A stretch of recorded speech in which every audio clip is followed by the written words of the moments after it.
Ано байна. Өдөр Marvel-ийн хамгийн сүүлийн кино болох Avengers Endgame-ийн тухай ярилцах болно.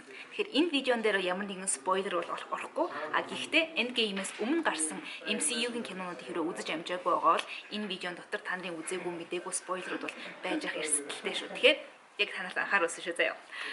Кино 3 цаг гаруй хугацаанд бол үргэлжлэн. Тэгэхээр асар урт маш их зүйл бол болсон гэж хэлж болно.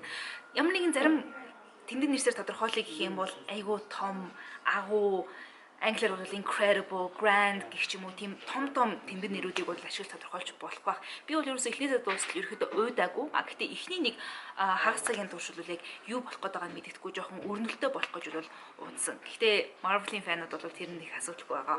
Хэдийгээр Avengers Endgame дээр орж ирж байгаа Marvel-ийн баатруудын тоо бол Infinity War-тай харьцуулахад 2 дахин цөөн байсан ч гэсэн 3 цагийн турш бараг 2 кино үзэж байгаа юм шиг асар их үйл явдлууд өрнөд өнгөрсөн.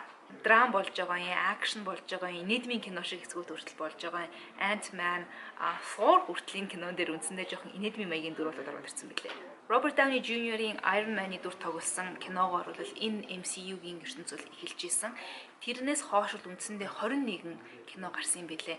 Avengers Endgame бол энэ 21 киног хамарсан нэг юм том урт сторийн яг нэг хамгийн ихнийх нь хамгийн том бүлгийнх нь төгсгөл байсан учраас Avengers Endgame-ийг яг зөв хийх бол асар чухал байсан баг.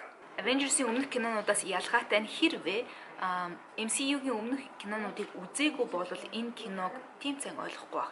Infinity War-ыг бол эхлээд бол үзэхэд магадгүй өмнө нэг Thor-ийн нэг ганц бангийн үзсэн, Iron Man-ийн нэг 2 анги үзсэн ч юм уу.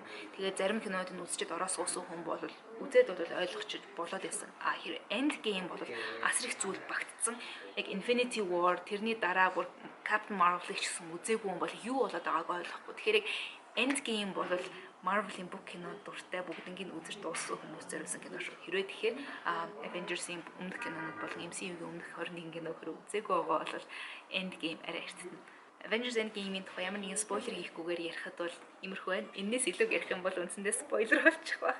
Тэгэхээр хэрвээ Marvel-ийн фэнүүд бол танаар аль хэдийн киног үдид бол үзсэн ба үзээгүй байгаа бол яарч амжиж үзээрэй.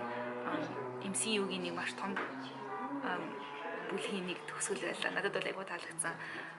3 цаг бол асар хурдан өнгөрд юм байлээ. Тэгэхээр бүх юм ядар дээр одоо Улаанбаатар дэлхний гараад ирсэн байгаа. Цаг гаргаж үзэх хэрэгтэй шүү. Баяртай. Тэр бас амар байгаа шүү. За тэгээ Black Panther угсаа тэр чигээрээ тий. За тэгээд нөгөө Doctor Strange чинь бас Азууд их гардаг. Тэгээ энэгээр